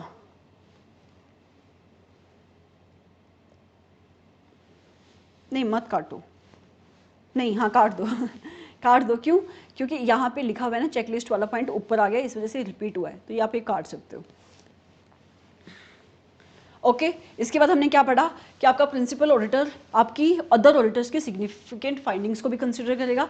तो ये कह रहा है प्रिंसिपल ऑडिटर चाहे तो कंसीडर कर सकता है, चाहे तो नहीं, उसको कंसीडर करनी ही पड़ेगी, और डिस्कस करेगा where it is appropriate with the other auditors and management के साथ भी of the component, management of the component, the audit findings or other matters affecting the financial information of the component। मतलब आपके other auditors की जो भी significant findings है, आपके ऑडिटर की चॉइस है, वो चाहे तो उसको अप्रोप्रिएट लगता है तो वो डिस्कस कर सकता है अदर ऑडिटर्स के साथ, एंड मैनेजमेंट, किसकी मैनेजमेंट, कंपोनेंट की मैनेजमेंट के साथ, राइट। उसके साथ साथ वो ये भी डिसाइड कर सकता है कि क्या उसको कोई सप्लीमेंटल टेस्ट करने की ज़रूरत है। किसके, ऑफ द रिकॉर्ड्स और financial statement of the component as necessary. क्या पॉइंट कह रहा है कि जब आपके ऑडिटर ने ऑडिट प्रोसीजर्स को समझा, सिग्निफिकेंट फाइंडिंग्स को डिस्कस किया आपके अदर ऑडिटर्स के साथ, तो वो ये भी डिसाइड कर सकता है कि क्या जो ऑडिट प्रोसीजर अदर ऑडिटर ने परफॉर्म करे उनके अलावा क्या मुझे कोई और सप्लीमेंटल टेस्ट परफॉर्म करने की ज़रूरत है, कोई और एडिशनल ऑडिट प्रोसीजर्स परफॉर्म करने की नीड है। ठीक है, ये ऑडिट प्रोसीजर वो खुद से भी परफॉर्म कर सकता है या अदर ऑडिटर को भी बोल सकता है that you perform this audit procedures. समझ में आया? उसके बाद एक पॉइंट आता है आपका डॉक्यूमेंटेशन का। स्टैंडर्ड ये भी कहता है कि तुम्हें कुछ डॉक्यूमेंटेशन भी करनी पड़ेगी। ये रिक्वायरमेंट भी स्टैंडर्ड ने प्रिंसिपल ऑडिटर के ऊपर लगाई। किन किन चीज़ों की डॉक्यूमेंटेशन? प्रिंसिपल ऑडिटर डॉक्यूमेंट करेगा अबाउट द कंपोनेंट्स, कि किस किस कंपोनेंट की फाइनेंशियल स्टेटमेंट की ऑडिट अदर ऑडिटर्स कर रहे हैं, उनका नाम क्या है एंड कंक्लूजन क्या थी आपके अदर ऑडिटर्स की। ओके, ये रह गए थे, फिर मैंने वहां पे डिस्कस कर लिया। उसके साथ साथ दूसरी चीज़ क्या डॉक्यूमेंट करेगा प्रिंसिपल ऑडिटर? वो डॉक्यूमेंट करेगा कि आपके प्रिंसिपल ऑडिटर ने कौन कौन से ऑडिट प्रोसीजर्स परफॉर्म करे हैं इन respect of the component and उसकी कंक्लूजन क्या है। ओके, मतलब वो पहले डॉक्यूमेंट करेगा कि कौन कौन से कंपोनेंट है जिसकी ऑडिट मैं नहीं कर रहा, अदर ऑडिटर कर रहा है। दूसरा, उन कंपोनेंट का नाम क्या है और जो अदर ऑडिटर्स ने काम किया उसकी कंक्लूजन क्या है। फिर आपका जो प्रिंसिपल ऑडिटर है वो ये भी डॉक्यूमेंट करेगा कि उसने कौन कौन से ऑडिट प्रोसीजर्स परफॉर्म करे और उसकी कंक्लूजन क्या है। और अगर अदर ऑडिटर्स की रिपोर्ट में कोई भी मॉडिफिकेशन है, मतलब अदर ऑडिटर्स ने जो कंपोनेंट की फाइनेंशियल स्टेटमेंट के ऊपर रिपोर्ट बनाई है वो रिपोर्ट क्लीन नहीं है, उसमें कोई नेगेटिव कमेंट है, मॉडिफिकेशन है, तो इस चीज़ को भी वो अपनी डॉक्यूमेंटेशन का हिस्सा बनाएगा कि किस मैनर में आपके प्रिंसिपल ऑडिटर ने जब अपनी मतलब सीएफएस की अपनी फाइनेंशियल स्टेटमेंट की ऑडिट रिपोर्ट बनाई तो उसने आपकी इस मॉडिफिकेशन को कैसे डील किया अपनी रिपोर्ट के अंदर। अगर ये पॉइंट आके मैं आपको यहाँ से पढ़ाऊँ किन किन चीज़ों की डॉक्यूमेंटेशन करनी है।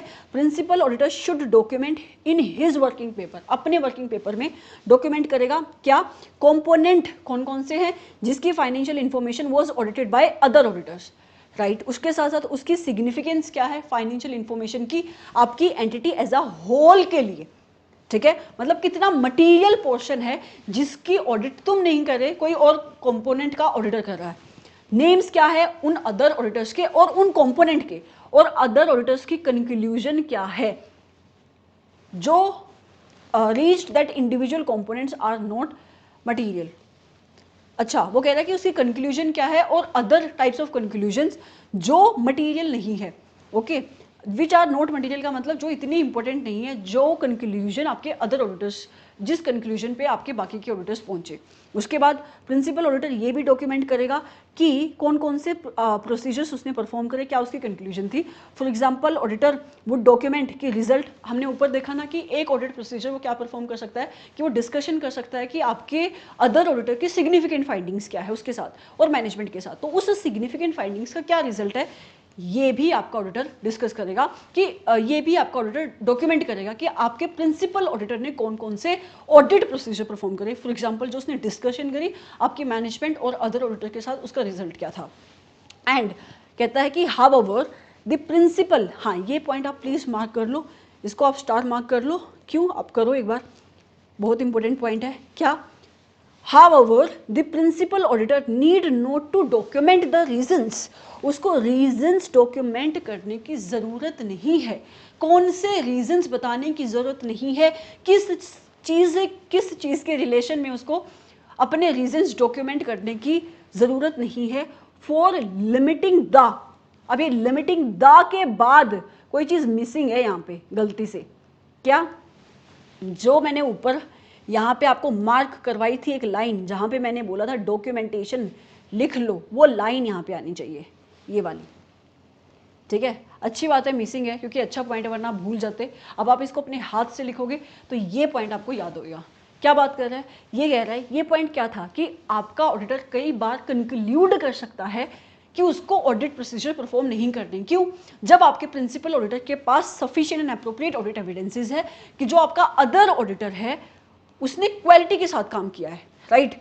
तो यहाँ पे आपका ऑडिटर को इन चीज की डॉक्यूमेंटेशन करने की भी जरूरत नहीं है कि किन रीजंस की वजह पे उसने, किन रीजंस की वजह से वो अपने ऑडिट प्रोसीजर को लिमिट कर रहा है, मतलब वो नहीं परफॉर्म कर रहा है अपने audit procedure.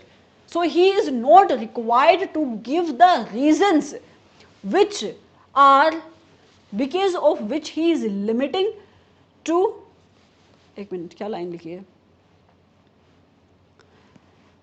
limiting the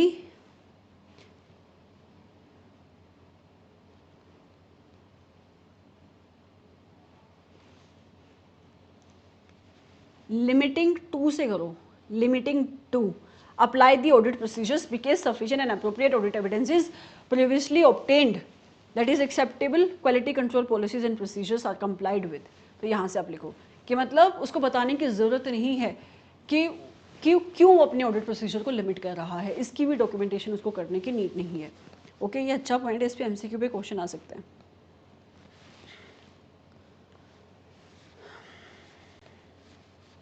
other requirements क्या है? कोऑर्डिनेशन होनी चाहिए आपके कहाँ पे, प्रिंसिपल ऑडिटर के बीच में और आपके अदर ऑडिटर्स के बीच में। स्टैंडर्ड कहता है सफिशिएंट कम्युनिकेशन होनी चाहिए प्रिंसिपल ऑडिटर और अदर ऑडिटर्स के बीच में। इस पर्पस के लिए कैसे इंश्योर करेंगे कि हम सफिशिएंट कोऑर्डिनेशन है? Give me 2 minutes.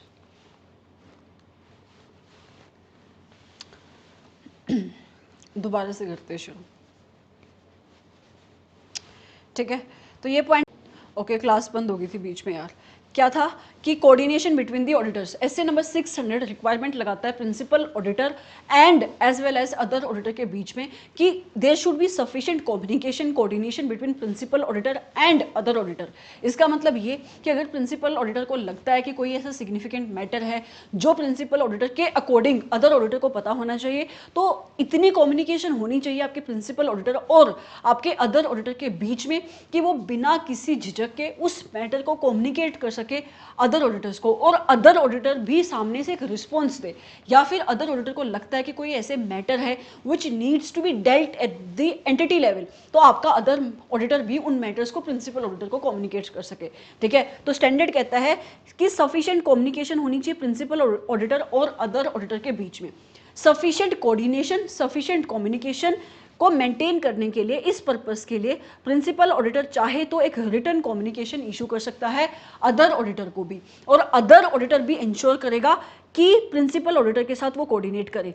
कि कैसे वो इंश्योर कर सकता है? तो स्टैंडर्ड कहता है फॉर एग्जांपल अगर अदर ऑडिटर को कोई भी ऐसी इंफॉर्मेशन मिलती है during the course of audit जो अदर ऑडिटर के जजमेंट के अकॉर्डिंग आपके प्रिंसिपल ऑडिटर को पता होना चाहिए, या ये एक ऐसा मैटर है which needs to be dealt at the entity level, तो वो उस मैटर को किसको बताएगा?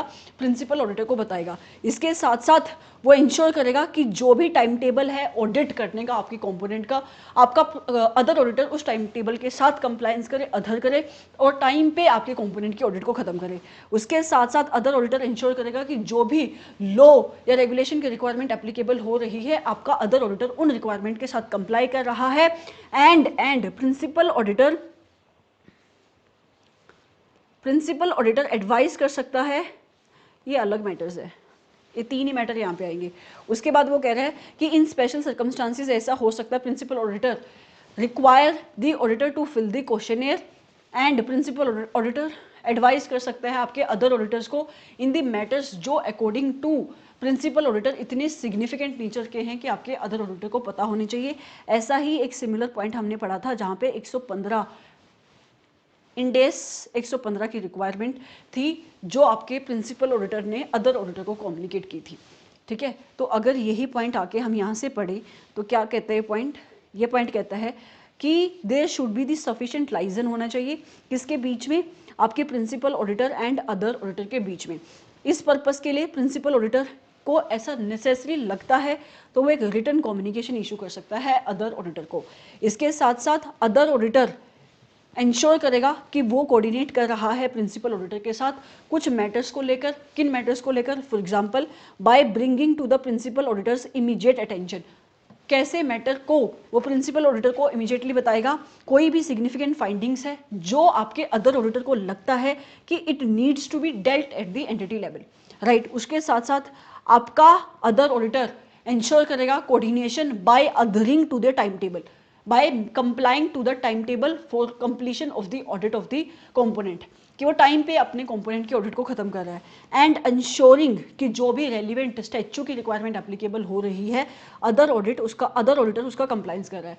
Similarly in the same way principal auditor भी एडवाइस कर सकता है अदर ऑडिटर को किसी ऐसे मैटर के रिलेशन में जो आपके प्रिंसिपल ऑडिटर के अटेंशन में आए एंड जो आपके प्रिंसिपल ऑडिटर के अकॉर्डिंग उसको लगता है कि ये इतने इंपॉर्टेंस है कि इसका इफेक्ट इतने इंपॉर्टेंट है कि इनका इफेक्ट आपके अदर ऑडिटर के काम के ऊपर आ सकता है, तो आपका प्रिंसिपल ऑडिटर भी इन मैटर्स की कम्युनिकेशन किसको करेगा, अदर ऑडिटर को करेगा, ठीक है। उसके बाद जहां पे consider necessary by the principal auditor, वहां पे आपका प्रिंसिपल ऑडिटर अदर ऑडिटर को एक क्वेश्चनेयर भेज सकता है और he may require the other auditor कि तू इस क्वेश्चनेयर को फिल कर। किन मैटर्स के रिलेशन में क्वेश्चनेयर बनाएगा, regarding the matters on which principal auditors requires the information for discharging his duties. मतलब जिस भी मैटर्स के रिलेशन में आपके प्रिंसिपल ऑडिटर को इंफॉर्मेशन कलेक्ट करनी है, उसके साथ साथ अदर ऑडिटर रिस्पॉन्ड करेगा इस क्वेश्चनेयर को ऑन द टाइमली बेसिस, ठीक है। मूविंग फॉरवर्ड, अगला पॉइंट किसका आता है, अगला पॉइंट आता है रिपोर्टिंग का। रिपोर्टिंग के बारे में ऐसे नंबर 600 क्या कहता है, ये कहता है कि जहां पे प्रिंसिपल ऑडिटर ये कंक्लूड करता है कि आपका जो अदर ऑडिटर का काम है उसको वो यूज़ नहीं कर सकता, मतलब जहाँ पे उसने एडुकेसी देखी उसके काम की, उसकी नॉलेज को समझा और वो इस कंक्लूजन पे पहुंचा कि मैं नहीं कर पाऊंगा अदर ऑडिटर के काम को use for the purpose of my audit, and principal auditor कोई और ऑडिट प्रोसीजर परफॉर्म करके भी sufficient and appropriate audit procedure sufficient and appropriate audit evidences collect नहीं कर पा रहा है about the financial information of the component, in that case ये स्टैंडर्ड कहता है उस केस में आपके ऑडिटर को क्या इशू करना पड़ेगा, या तो क्वालिफाइड ओपिनियन या तो डिस्क्लेमर ऑफ ओपिनियन। क्यों? क्योंकि अगर वो आपके अदर ऑडिटर के काम को भी यूज नहीं करेगा और खुद से भी कोई और ऑल्टरनेटिव ऑडिट प्रोसीजर नहीं परफॉर्म कर पाएगा, इसका मतलब उसको sufficient and appropriate audit evidences तो कभी मिलेंगे ही नहीं। तो डिपेंडिंग अपॉन कि this non availability of audit evidences का जो इफेक्ट पड़ रहा है, क्या वो मटीरियल है बट नॉट पर्सुएसिव है, तो वो क्वालिफाइड ओपिनियन देगा। अगर इफेक्ट मटीरियल है एंड पर्सुएसिव है तो वो क्या इशू करेगा, डिस्क्लेमर ऑफ ओपिनियन इशू करेगा, राइट। अगर अदर ऑडिटर ने जो रिपोर्ट इशू करी हुई है किसके रिलेशन में, कंपोनेंट को लेकर, उसके अंदर कोई मॉडिफिकेशन है, तो प्रिंसिपल ऑडिटर जब अपनी रिपोर्ट बनाएगा वो इस चीज को इवेलुएट करेगा कि इस मॉडिफिकेशन का इफेक्ट उसकी रिपोर्ट के ऊपर क्या पड़ रहा है। अगर यही चीज मैं आपको जाके यहाँ पे पढ़ाऊं तो सबसे पहले कह रहा है कि आपके ऑडिटर को इशू करना पड़ेगा, आपके ऑडिटर मतलब प्रिंसिपल ऑडिटर को इशू करना पड़ेगा डिस्क्लेमर ऑफ ओपिनियन, या फिर उसको देना पड़ेगा क्वालिफाइड ओपिनियन। कब? जहां पे प्रिंसिपल ऑडिटर कंक्लूड करता है, इस कंक्लूजन पे पहुंचता है जो भी उसने अपने प्रोसीजर परफॉर्म करे कि जो वर्क है अदर ऑडिटर का उसको वो यूज नहीं कर सकता, एंड प्रिंसिपल ऑडिटर खुद से भी कोई सफिशिएंट एडिशनल प्रोसीजर परफॉर्म नहीं कर पा रहा है, किस चीज को लेकर, आपकी कंपोनेंट की फाइनेंशियल इंफॉर्मेशन को लेकर, तो उस केस में प्रिंसिपल ऑडिटर को क्या इशू करना पड़ेगा, या तो क्वालिफाइड ओपिनियन या तो डिस्क्लेमर ऑफ ओपिनियन। क्यों? क्योंकि अब लिमिटेशन लगी है ऑडिट के स्कोप पे। लिमिटेशन क्या लगी कि वो आपके sufficient and appropriate audit evidences को कलेक्ट ही नहीं कर पाया, ठीक है। उसके बाद कहता है कि अगर जहां पे आपके अदर ऑडिटर्स ने इशू करा है या इशू नहीं करा है, वो इंटेंड भी कर रहा है कि मैं इशू करूंगा, क्या? Modified auditors report. Modified auditors report मतलब उसकी जो कंपोनेंट की रिपोर्ट है वो नेगेटिव रिपोर्ट है, वो क्लीन रिपोर्ट नहीं है। तो प्रिंसिपल ऑडिटर जो आपका कंपनी का ऑडिटर है वो कंसिडर करेगा कि जो सब्जेक्ट जो मॉडिफिकेशन आपके कंपोनेंट ऑडिटर ने दी है उसका वो मॉडिफिकेशन किस नेचर की है और उसकी सिग्निफिकेंस क्या है in relation to the financial information of entity on which principal auditor is reporting that requires the modifications of principal auditors report.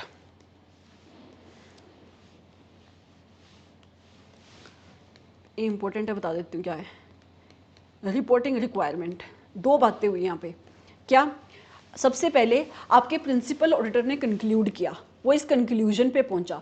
Conclusion पे कैसे पहुंचा? By performing the audit procedure. ठीक है, क्या कंक्लूजन पे पहुंचा कि principal auditor will not be able to use the work of other auditor, कि प्रिंसिपल ऑडिटर अदर ऑडिटर का काम यूज नहीं कर पाएगा।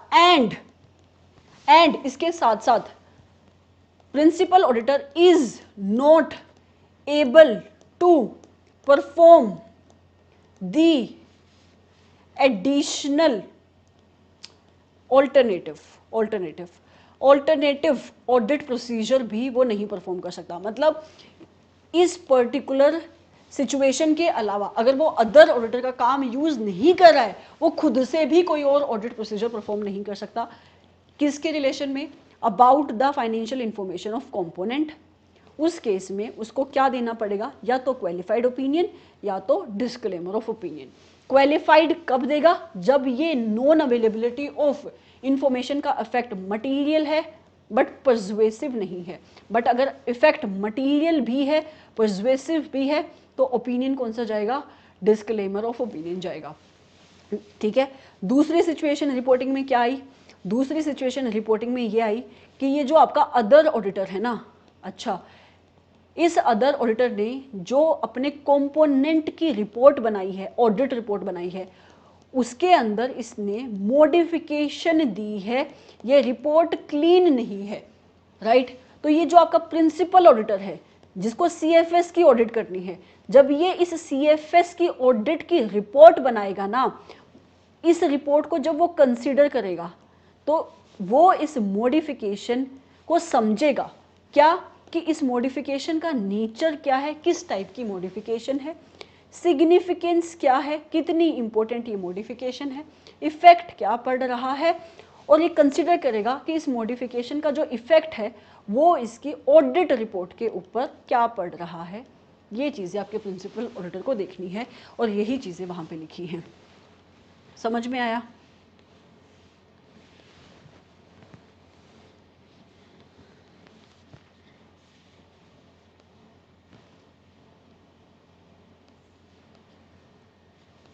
अब आता है एक concept that is division of responsibility, and probably this is your last concept of this particular standard.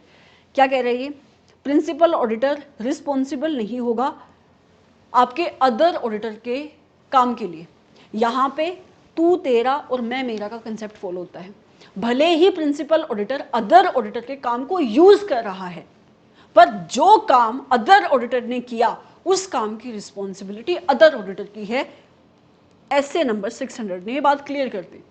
ठीक है, उसके बाद कहता है कि जहां पे प्रिंसिपल ऑडिटर की रिपोर्ट किसके ऊपर बेस्ड है? On the work of other auditors. उस रिपोर्ट के अंदर क्लियरली स्टेट होना चाहिए क्या? कि उसकी रिस्पॉन्सिबिलिटी क्या है, और उसके अंदर रिपोर्ट के अंदर वो लिखेगा, स्टेट करेगा कि किस एक्सटेंट तक रिपोर्ट अदर ऑडिटर ने की है, अलोंग विद द नेम कि किन कंपोनेंट की ऑडिट अदर ऑडिटर्स ने करी है, और उसकी डिविजन्स कौन कौन सी है जिसकी ऑडिट आपके अदर ऑडिटर ने करी है। ये क्लियरली उसकी रिपोर्ट के अंदर लिखा होना चाहिए। ठीक है, तो जो प्रिंसिपल ऑडिटर की रिपोर्ट है उसके अंदर division of responsibility should be clearly specified कि प्रिंसिपल ऑडिटर की रिस्पॉन्सिबिलिटी क्या है, अदर ऑडिटर की रिस्पॉन्सिबिलिटी क्या है। राइट,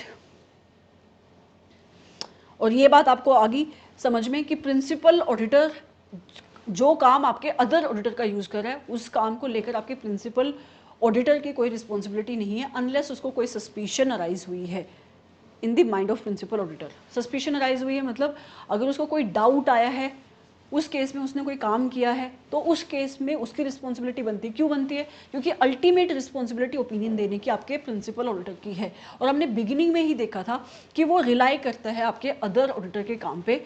इस वजह से ये जो डिवीजन ऑफ रिस्पॉन्सिबिलिटी का कंसेप्ट है, ये कंसेप्ट ये कहता है कि प्रिंसिपल ऑडिटर अगर अदर ऑडिटर का काम यूज़ करेगा तो उस पर्टिकुलर काम के लिए प्रिंसिपल ऑडिटर रिस्पॉन्सिबल नहीं है, अदर ऑडिटर ही रिस्पॉन्सिबल रहेगा, अनलेस प्रिंसिपल ऑडिटर के दिमाग में उस पर्टिकुलर पॉइंट को लेकर कोई सस्पिशन अराइज हुई थी।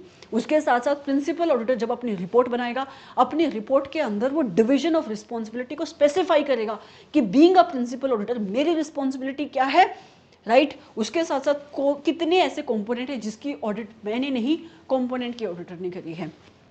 यही चीज आके अगर हम यहाँ पे देखें तो क्या कह रहा है, the principal auditor would not be responsible, वो रिस्पॉन्सिबल नहीं होगा in respect of the work, किस काम के लिए, which is interested to the other auditors, जो काम अदर ऑडिटर कर रहा है, एक्सेप्ट किस सिचुएशन में रिस्पॉन्सिबल होगा, इन सर्कमस्टांसिस जहां पे it has aroused his suspicion about the reliability of the work performed by the other auditors. मतलब देखो, आप किसका काम यूज कर रहे हो, अदर ऑडिटर का काम यूज कर रहे हो, तो ये पॉइंट कहता है आप अदर ऑडिटर का काम यूज कर रहे हो तो प्रिंसिपल ऑडिटर की कोई रिस्पॉन्सिबिलिटी नहीं है।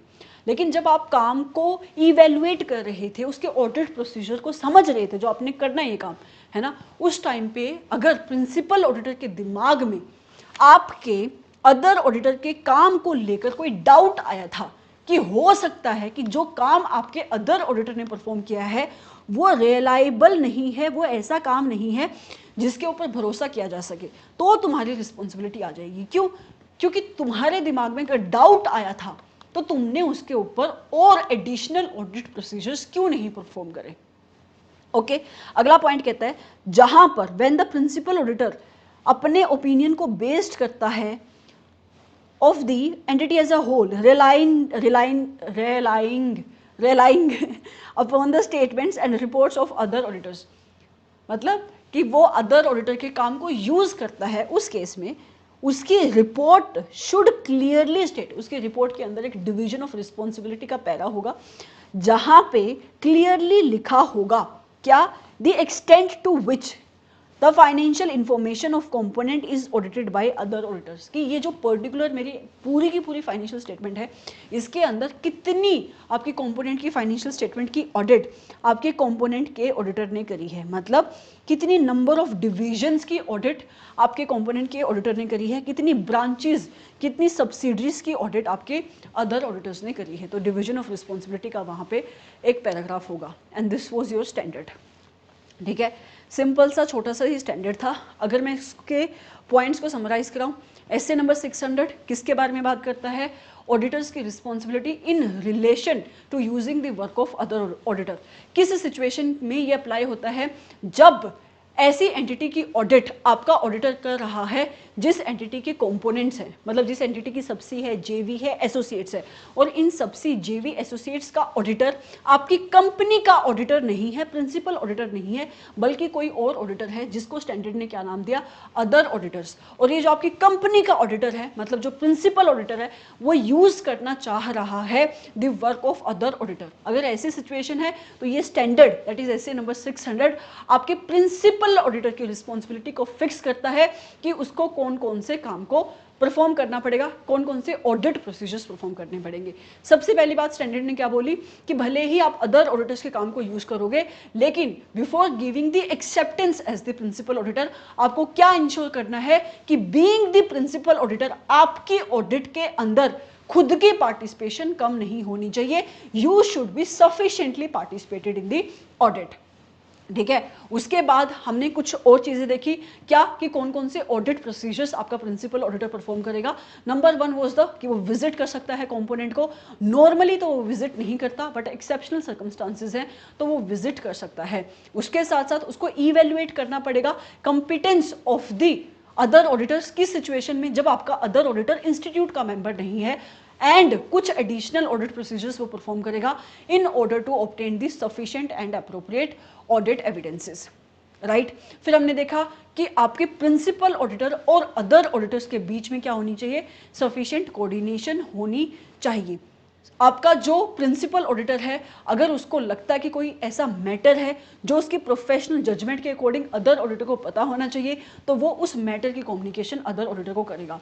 अदर ऑडिटर भी कोऑर्डिनेशन को इंश्योर करेगा आपके प्रिंसिपल ऑडिटर के साथ। कैसे कर सकता है, फॉर एग्जाम्पल आपके अदर ऑडिटर को ऑडिट करते वक्त कोई भी इंफॉर्मेशन मिलती है जो उसको लगता है कि ये एक ऐसा मैटर है जो एंटिटी लेवल पे सॉल्व होना चाहिए, प्लस वो इंश्योर कर सकता है coordination by adhering to the time table of the audit. By complying with the requirement of laws and regulation. ठीक है, उसके बाद हमने रिपोर्टिंग रिक्वायरमेंट देखी, बीच में एक डॉक्यूमेंटेशन का पॉइंट रह गया। ठीक है, उसके बाद हमने रिपोर्टिंग रिक्वायरमेंट देखी, क्या कि रिपोर्टिंग का सीन ऐसा है कि भले ही प्रिंसिपल ऑडिटर अदर ऑडिटर के काम को यूज कर रहा है, बट अल्टीमेटली भले ही यूज कर रहा है, अल्टीमेटली अदर ऑडिटर्स के किए हुए काम की रिस्पॉन्सिबिलिटी प्रिंसिपल ऑडिटर की नहीं होगी, सिर्फ अदर ऑडिटर की होगी। ठीक है, लेकिन अगर कोई ऐसा मैटर था, कोई ऐसी सिचुएशन थी जिस सिचुएशन के टाइम पे, जिस सिचुएशन पे आपके प्रिंसिपल ऑडिटर के दिमाग में कोई सस्पिशन अराइज हुई थी, कोई डाउट अराइज हुआ था about the reliability of the work of the other auditor, उस केस में आपका प्रिंसिपल ऑडिटर रिस्पॉन्सिबल हो जाएगा। आपका प्रिंसिपल ऑडिटर जब रिपोर्ट बनाएगा, अपनी रिपोर्ट के अंदर वो डिवीजन ऑफ रिस्पॉन्सिबिलिटी का पैरा इनकॉर्पोरेट करेगा और बताएगा कि कौन कौन से वो कंपोनेंट है, सबसी है, जेवी है, जिसकी ऑडिट मैंने नहीं, कंपोनेंट के ऑडिटर ने करी है। और जहां पे आपका ऑडिटर इस कंक्लूजन पे पहुंचता है, किस कंक्लूजन पे, कि मैं यूज नहीं कर सकता अदर ऑडिटर का काम, एंड प्रिंसिपल ऑडिटर खुद से भी कोई और ऑडिट प्रोसीजर्स परफॉर्म नहीं कर सकता, उस सिचुएशन में वो या तो क्वालिफाइड ओपिनियन इशू करेगा या तो वो डिस्क्लेमर ऑफ ओपिनियन इशू करेगा। ओके, और जहां पे जो आपका अदर ऑडिटर है उसकी रिपोर्ट के अंदर कोई मॉडिफिकेशन थी, आपका प्रिंसिपल ऑडिटर जब अपनी रिपोर्ट को बनाएगा तो वो कंसीडर करेगा कि उस मॉडिफिकेशन का नेचर क्या है, सिग्निफिकेंस क्या है, और इसका इफेक्ट प्रिंसिपल ऑडिटर की रिपोर्ट के ऊपर क्या पड़ रहा है। तो ये आपका एसे नंबर 600 था जो यहाँ पे खत्म होता है। इसके बाद we will do SA number 450 in the second part of this lecture. See you in that part. Bye bye.